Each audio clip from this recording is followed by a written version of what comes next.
Assalamualaikum warahmatullahi wabarakatuh. Waalaikumsalam warahmatullahi wabarakatuh. Alhamdulillahi rabbil alamin wal 'aqibatu lil muttaqin wa la udwana illa 'alal zalimin. Wassalatu wassalamu ala sayyidina wa maulana Muhammadin wa ala alihi wa ashabihi wa man tabi'ahum bi ihsan ila yaumil din, amma ba'd. Ya ayyuhal ikhwan, usikum wa iyaya bittaqwallah, faqad faza man ittaqwa. Qala Allah ta'ala fi kitabihil karim wa huwa asdaqul qailin. A'udzu billahi minasy syaithanir rajim. Ya ayyuhalladzina amanu dzkurullaha dzikran katsira wasabbihuhu bukratan wa asila. Al-ayat sadaqallahul azim.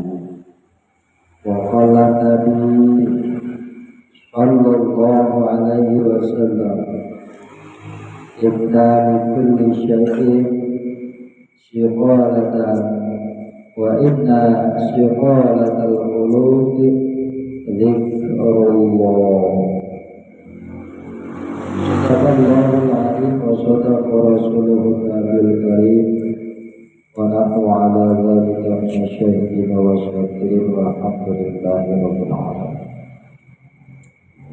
Ilahi anta maqsudi wa ridha makruhi a'adini mahabbatika wa ma'atika ila hadratin Nabi Mustafa Muhammad sallallahu alaihi wasallam wa ala alihi wa sahbihi wa tabi'in. Semoga Allah Rasulullah sallallahu alaihi wasallam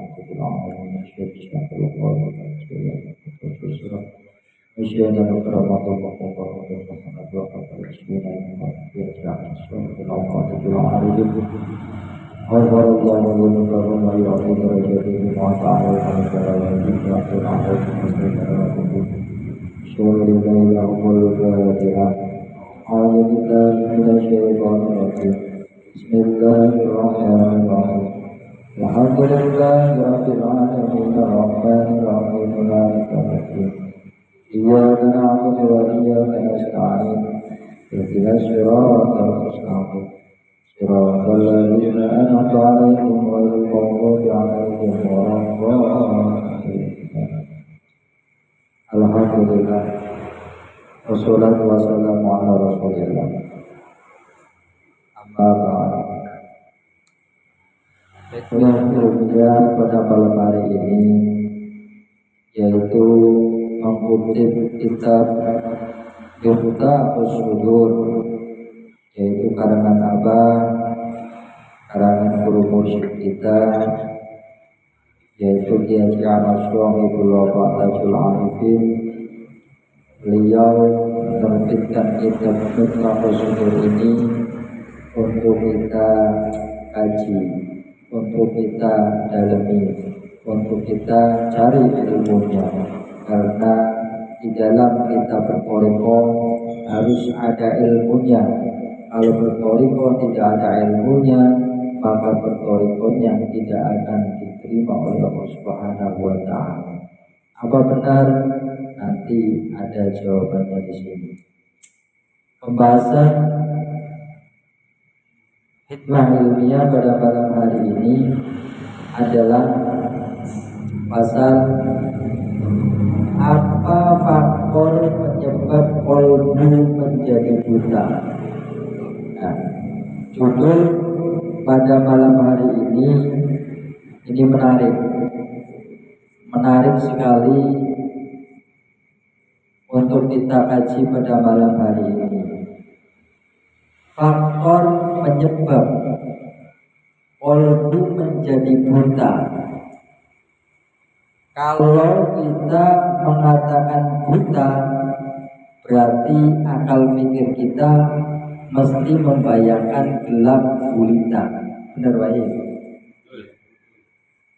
Akal bawah sadar kita kalau ada kata buta, pasti bayangan kita gelap gulita, enggak melihat apa-apa, hitam semua.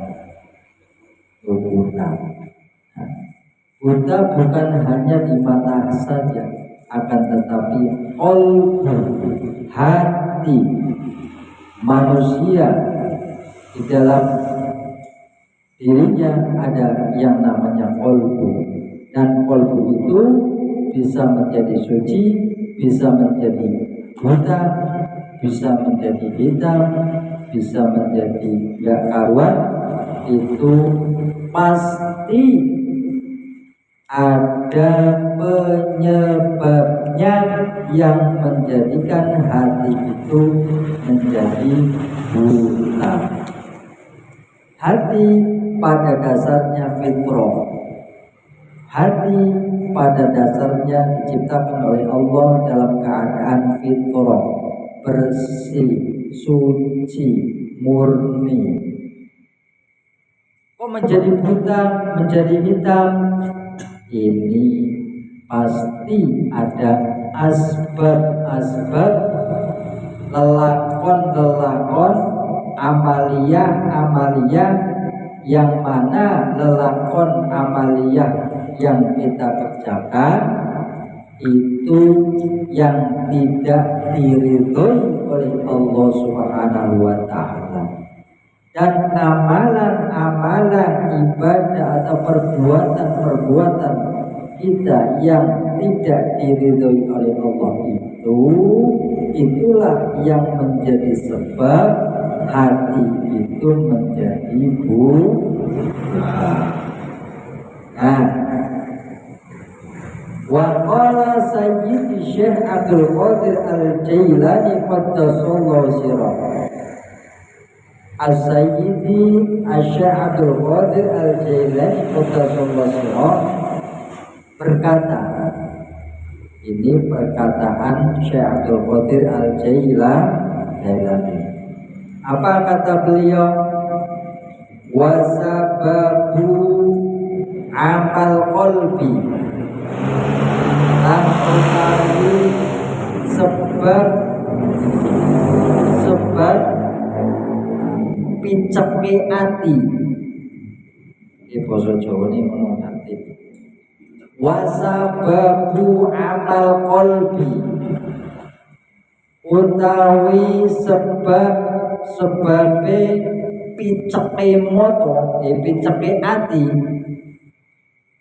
iku al-jahlu bodoh min haqiqatil amril ilahi, saking hakikate perintahe pangbangsa pangeran. Cara bahasa Indonesianya begini, kata Syekh Abdul Qadir Al-Jailani mengatakan, sebab butanya hati itu bodoh dari hakikat kenyataan perintahnya Allah Subhanahu wa Ta'ala. Itu sebab butanya hati manusia dikarenakan bodoh, tidak mengetahui hakikat perintahnya Allah Subhanahu wa Ta'ala. Gak tahu ini apa wajib, apa bukan, ini apa sunnah, apa haram, apa halal, apa makruh, apa mubah, ya. Gak tahu, pinter, bodoh. Sholat perintah wajib apa sunnah, sholat, zakat, puasa, haji itu sunnah apa wajib, zikir, sholawat, sedekah, infak, dan lain sebagainya. itu adalah perintah Allah Subhanahu wa taala. Nah, sebab-sebab dari butanya hati itu bodohnya manusia akan perintah-perintahnya Allah Subhanahu wa taala.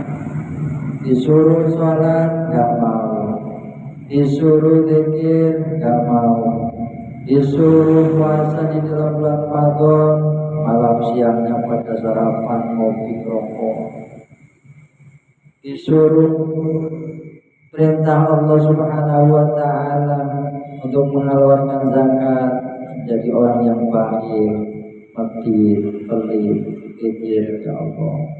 Nah, itulah sebab kata Syekh Abdul Qadir, sebab piceke mati kuwi adalah bodoh dari kenyataan hakikat perintahnya Allah Subhanahu wa taala.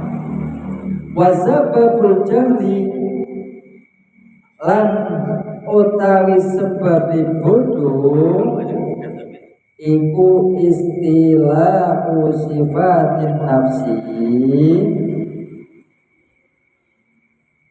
iku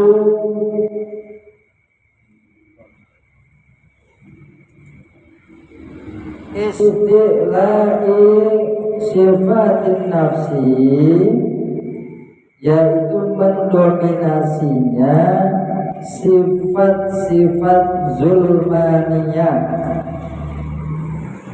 atau kegelapan alaihi ingatasi man kal kibri kaya dene sombong, wal hikdi lan iri, wal hasadi lan hasud, wal bukhli lan medit, wal ujub lan ujub sombong umedi, wal ghibati lan ghibah rasani, wan namimati lan adu domba, wal kadhibi lan koro, wa nahwi dzalika lan sepadane mengkono-mengkono kabeh minal ladaimi saking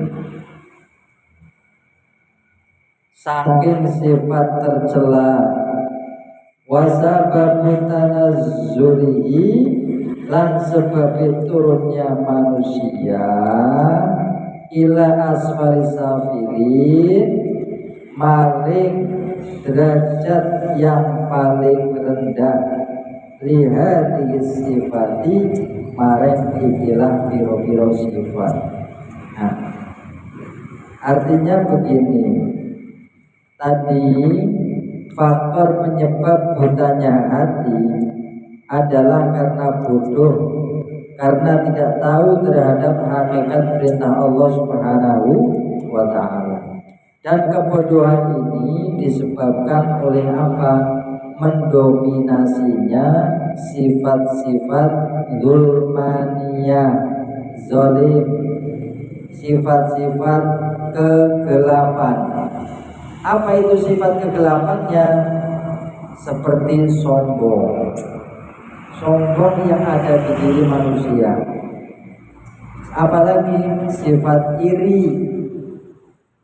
Ada teman kita beli mobil, kita bisa iri.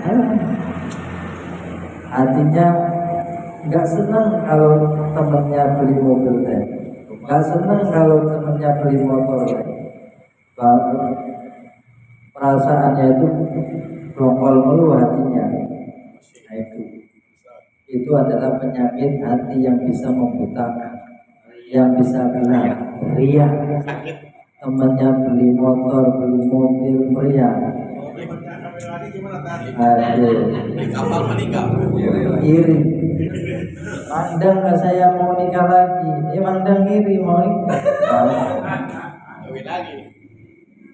Sombong, iri, hasud, pelit, ujub, riba, adu domba, bohong, dan sifat tercela yang lainnya, itu namanya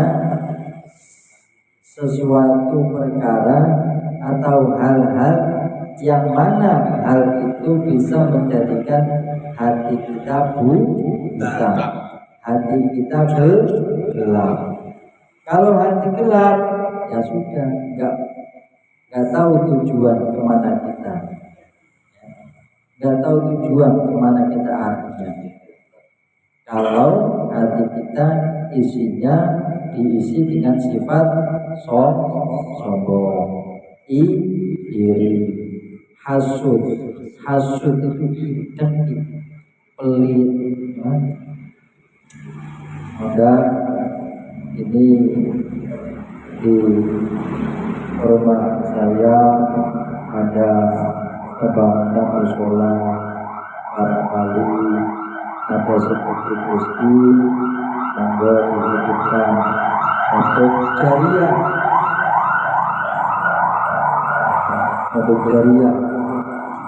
Nah, kalau orang yang beriman pasti jawabannya Pak, insya Allah nanti saya sumbang 50 sak. Itu jariah yang hakiki. Ketika kita mati, ketika kita di alam kubur, tetap walaupun kita sudah meninggal di alam kubur, kita selalu mendapatkan jariah pahala orang-orang yang sujud di dalam musola tersebut, orang-orang yang baca Quran, orang-orang yang beriktikaf di dalamnya. Kita walaupun sudah di dalam kubur, ketika kita menyumbangkan sebagian harta di dalamnya, baik insya Allah kita selalu mendapatkan naungan pahala-pahala di dalam orang-orang yang melaksanakan ibadah kepada Allah di dalam musola yang dibangun olehnya. Insya Allah itulah namanya sedekah jariah. Sedekah itu jariah itu yang mengalir, berarti pahala yang mengalir terus pada hatinya. Itu kalau orang yang beriman langsung terbuka hatinya untuk menyumbangkan sebagian hatinya ke jalan Allah Subhanahu wa Ta'ala. Tapi kalau orang yang pelit, kikir, Masya Allah, pelitnya Masya Allah, ampun, begang kencang, ya, matanya nggak melihat, telinganya nggak mendengar, tangannya nggak mau bergerak, maunya gegem terus kencang, sampai matu gegem terus nggak mau megah, artinya nggak mau memberikan sebagian hartanya. Seakan-akan harta itu akan bawa mati. Jadi sifat pelit ini menjadi sebab butanya hati. Ujub, riba itu merasani mandang. Riba itu merasani itu ngomongin orang, ngomongin kejelekan orang. Hari ini nyawa orang itu ngapain sih? Pokoknya diomongin jelekannya. Orang yang itu banyak doa mulu. Berarti kan ngomongin kejelekan orang jadi benci. Itulah yang menjadikan mulut kita selalu riba, rasanya orang, menyebabkan hati kita menjadi buta, gelap, titik hitam, pada titik hitam, maka timbullah buta, gelap. Ketika gelap, maka nggak tahu arah tujuannya. Adu domba itu mengadu ke salah satu orang. Saya diadu sama Magda, Pawit, jangan sama apa nih, itu mah, pokoknya dulu.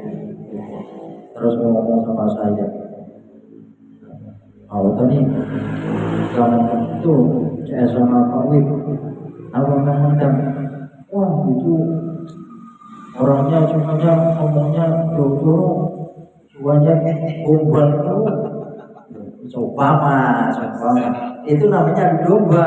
Saya nggak ngomong kayak gitu sama Pak Wid, Pak Wid juga ngomong kayak gitu, urusannya Mangdang, yang penting saya sama Pak itu bubar, gak temenan, apa namanya marah-marah terus, cengkel-cengkelan, apa namanya gak bersahabat.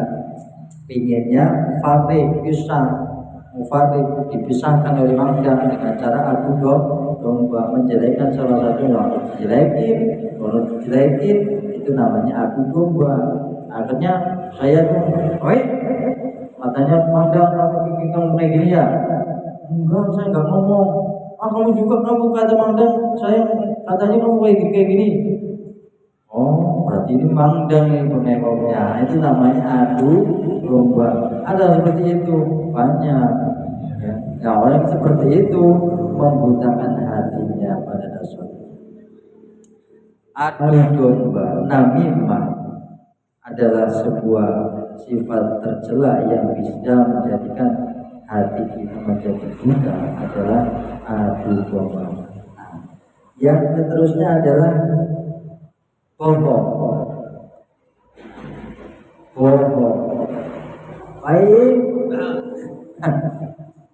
Besok malam Jumat selanjutnya insya Allah ditungguin dari karpet. Ada kabar.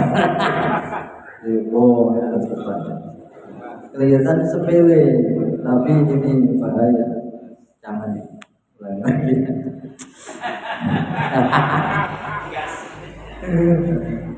Sombong ternyata ya, apa namanya bohong. Bohong adalah mimba ambil kolbi, yaitu bohong itu dari bisa menjadikan salah satu butanya hati. Dan sifat tercela yang lainnya yang bisa membutakan hati kita. Dan sifat-sifat tercela inilah yang menyebabkan turunnya manusia ke derajat yang paling rendah. Sifat-sifat yang tadi saya bacakan, biar teringat terus, saya bacakan sifat-sifat jelek tadi.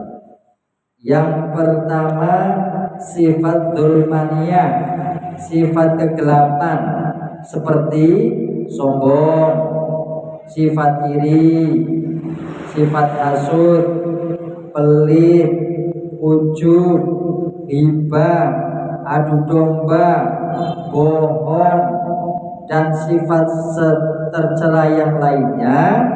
Itu namanya sifat tercela yang menyebabkan turunnya manusia ke derajat asfalas safilin, derajat yang paling rendah serendah-rendahnya di hadapan manusia, apalagi di hadapan Allah Subhanahu wa ta'ala.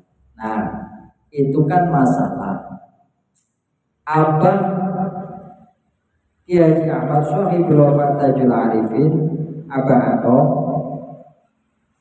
sangatlah bijaksana ketika manusia punya masalah, maka Abang Atom dengan murah kasih sayangnya juga memberikan solusi.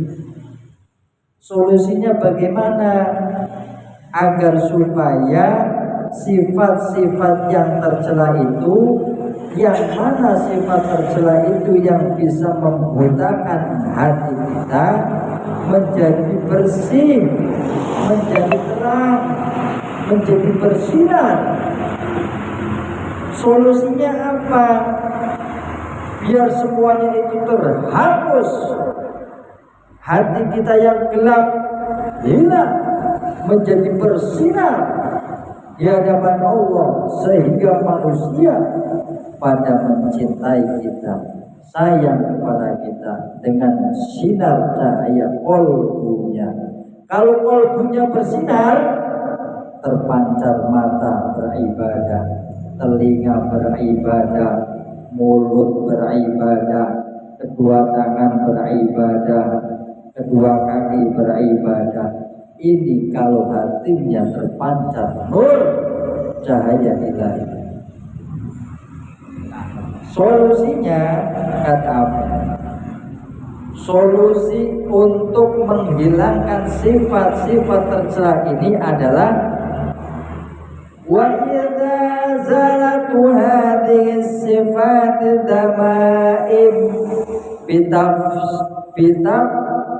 bitasqili mir'atil qalbi bimusaqqili tauhidi wa bil ilmi wal amali wal mujahadatil qawiyyah zahiran wa batinan hatta tarsula hayatul qalbi binurit tauhid. Artinya solusi untuk menghilangkan sifat-sifat tercela ini adalah dengan membersihkan cermin kolbu dengan 4 hal. Dengan 4 hal.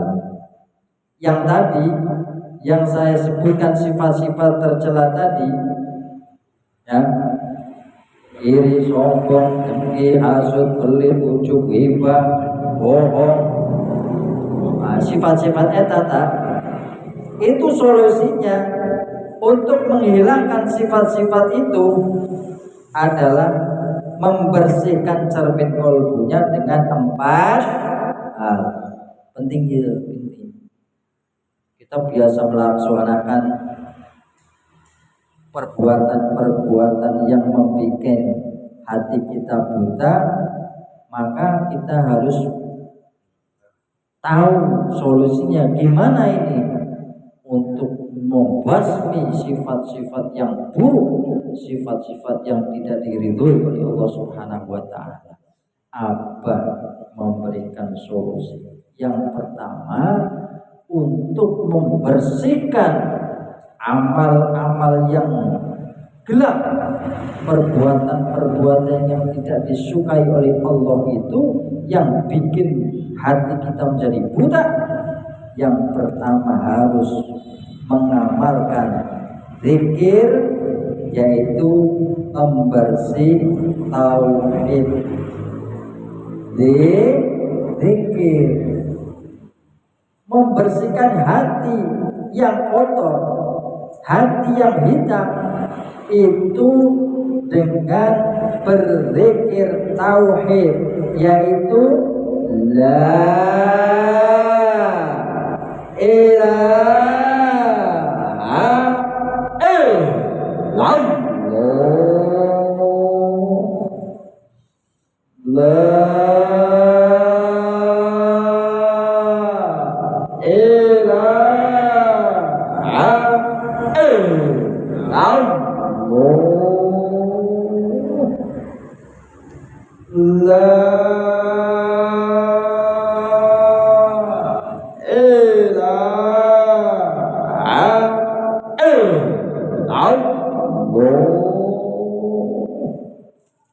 itulah cara untuk menghilangkan kotoran-kotoran, reget yang bisa menjadikan butanya hati. Harus dibersihkan dengan zikir tauhid, yaitu kalimat la ilaha illallah.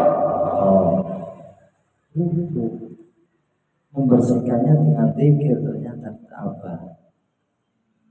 Jadi cocok nggak kalau kita setiap 5 waktu zikir 165? Cocok.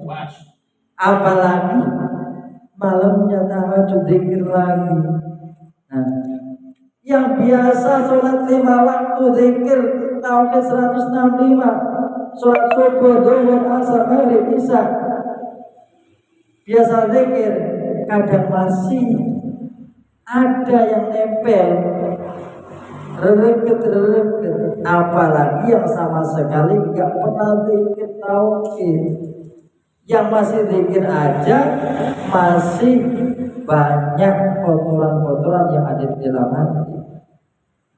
Iri, dengki, sombong, bohong, pedih, pelit, itu sifat-sifat manusia. Semua itu bersihkan dengan berzikir tauhid, yaitu kalimat la ilaha illallah. Cocok. Teruskan ya nih. Enak banget ya. Ngopi zaman makan, yang bikin rokok. Nggak boleh iri. Cocok. Masuk. Ya. Jauhkan kita yang ngomong kita. Lanjut. Cocok ya ada jadi pinter banget, cerdas. Langsung sikat.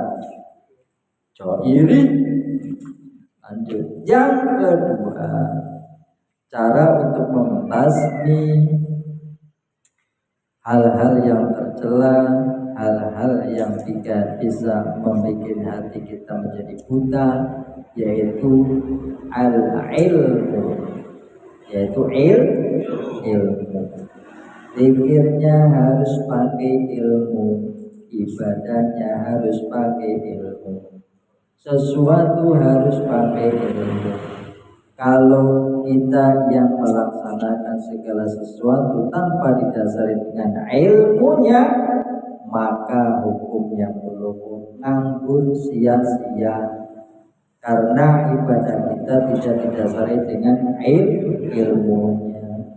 Rasulullah Shallallahu Alaihi Wasallam bersabda di dalam hadisnya, "Thalabul ilmi fardhatun ala kulli muslimin wa muslimatin."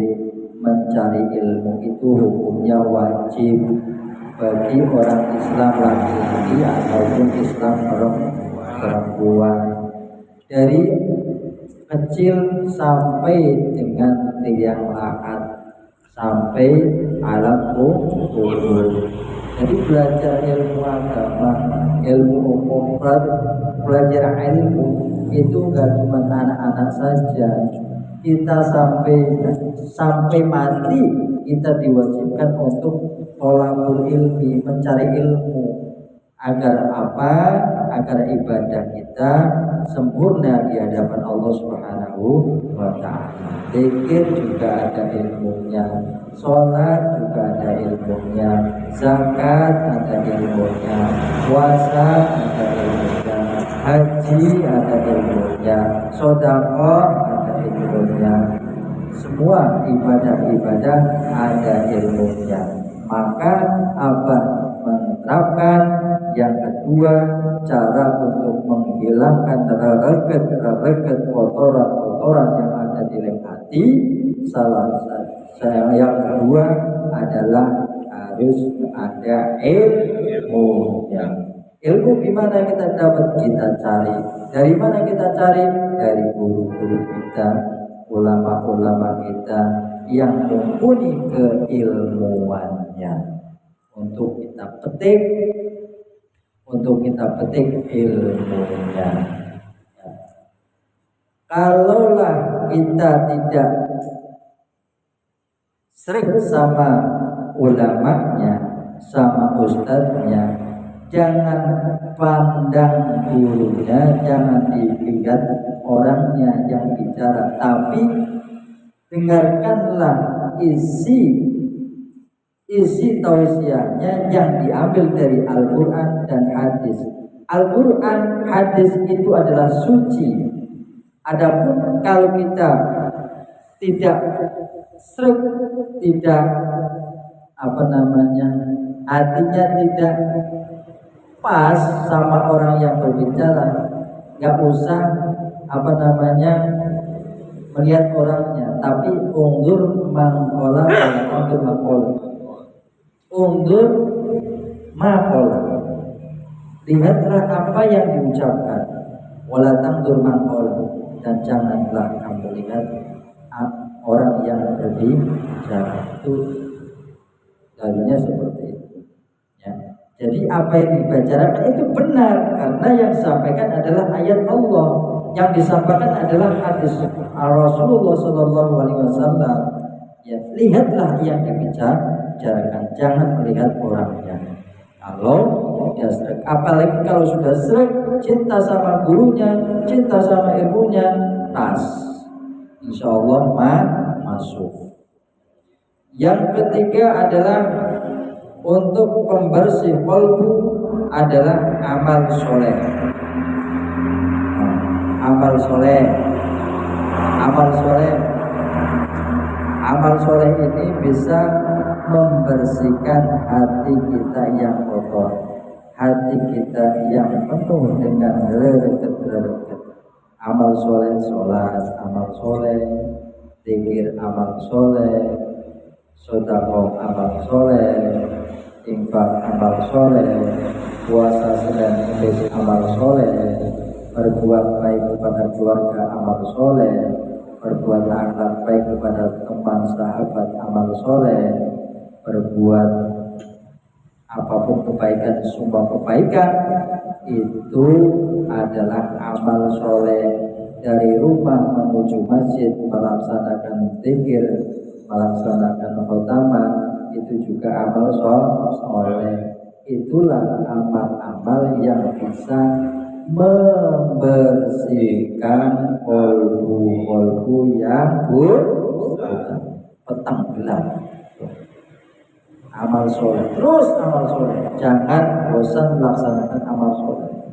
Pati kita melaksanakan amal soleh, pasti ada balasan yang baik dari Allah Subhanahu wa Ta'ala. Pasti, itu sudah pasti. Siapa beramal baik, Allah balas baik. Siapa beramal buruk, ya tambah buruk hati kita, tambah kotor. Kalau kita kotor hatinya, kaslam minal ibadah, jadinya malas beribadah kepada Allah. Mau zikir malas, mau sholat malas. Nah itu karena kebanyakan hatinya gelap, ya, melaksanakan perbuatan-perbuatan yang tercela tadi yang saya sebutkan.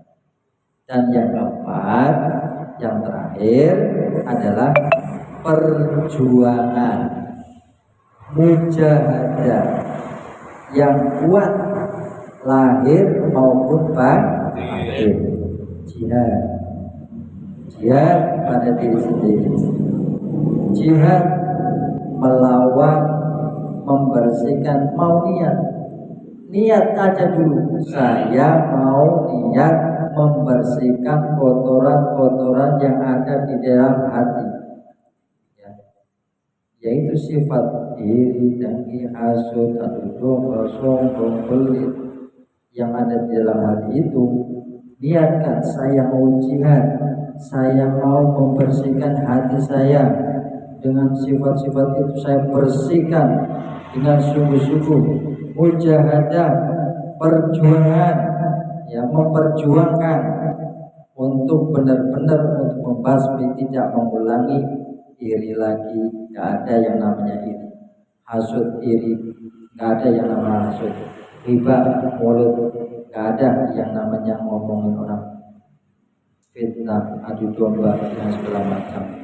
Itu saya niatkan sudah, saya bersihkan semua. Bismillah,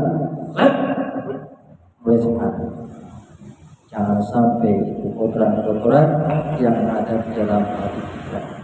Karena kalau masih ada aja itu sifat-sifat itu ada di dalam hati, udah gelap. Kalau sudah gelap, nggak tahu arah, muter kayak obat nyambung, nggak ada ujungnya, nggak ketemu sama Allah. Nggak. Jadi perjuangan, mujahadah, bersungguh-sungguh, kuat lahir batin, lahirnya kuat, batinnya pun juga kuat.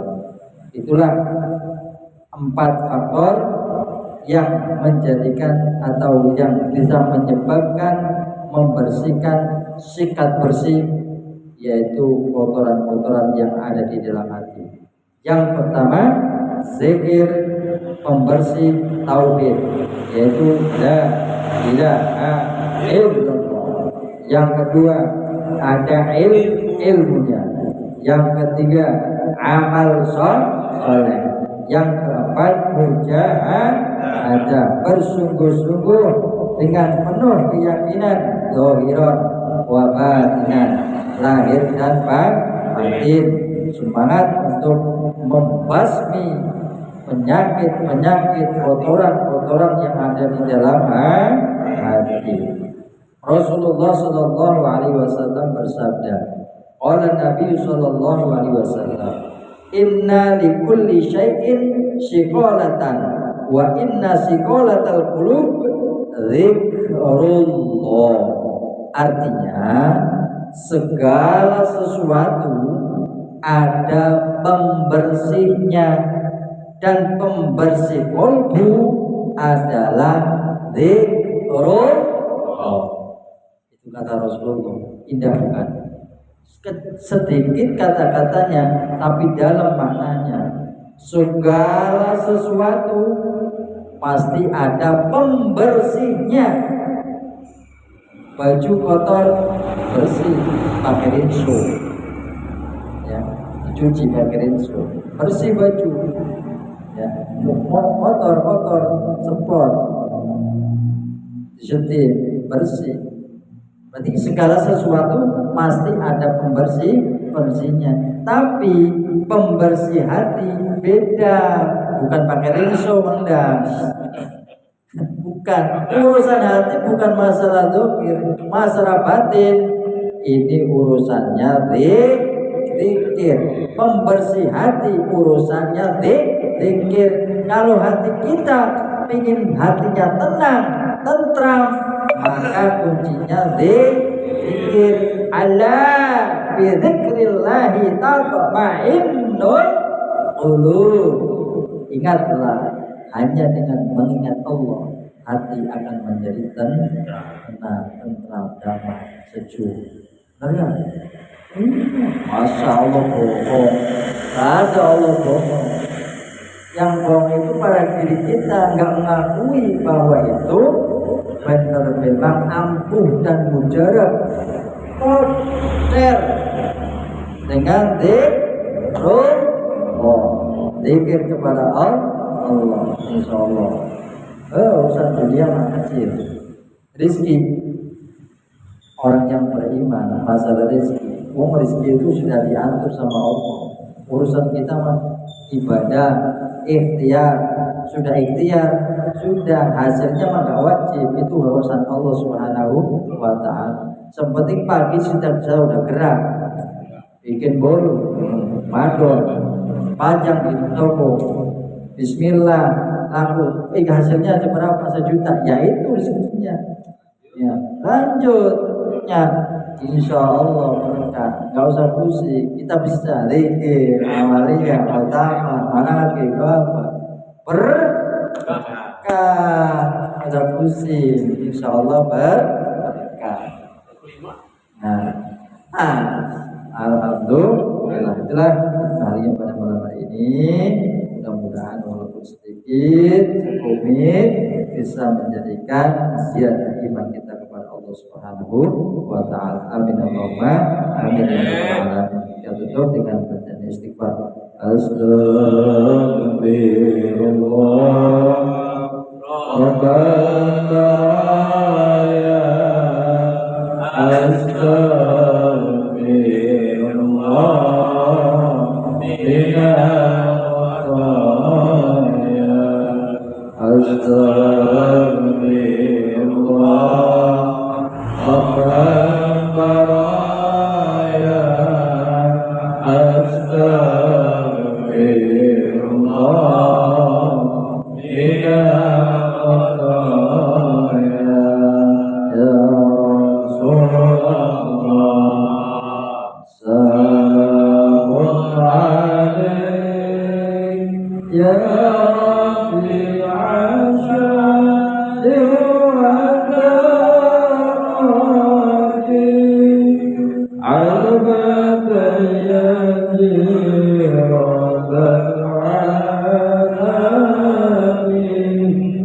ya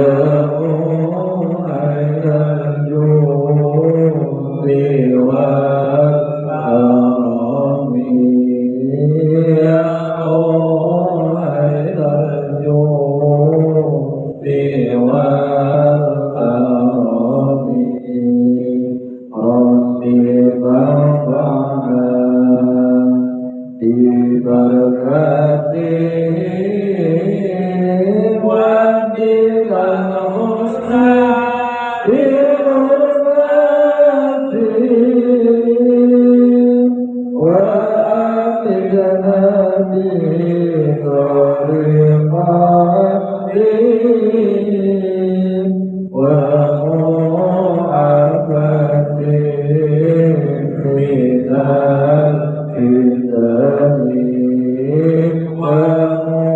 ومعافاته من الفتن الفاتحة. أعوذ بالله من الشيطان الرجيم. بسم الله الرحمن الرحيم. الحمد لله رب العالمين الرحمن الرحيم مالك يوم الدين إياك نعبد وإياك نستعين اهدنا الصراط المستقيم صراط الذين أنعمت عليهم غير المغضوب عليهم ولا الضالين. اللهم صل على نبينا محمد وعلى آله وسلم تسليما. اللهم صل على النبي العظيم محمد وعلى آله وسلم تسليما. اللهم صل على النبي العظيم محمد وعلى آله وسلم تسليما. ربي يسر لنا ولا تعسر علينا. الله ربي تهب لنا بالخير أعمالنا. ربي يسر لنا ولا تعسر علينا. الله ربي تهب لنا بالخير أعمالنا. ربي يسر لنا ولا تعسر علينا. الله ربي تهب لنا بالخير أعمالنا. اللهم صل وسلم وبارك عليه وعلى آله وسلم. Aku itu kita sudah berakhir. Assalamualaikum warahmatullahi wabarakatuh. Waalaikumsalam warahmatullahi wabarakatuh.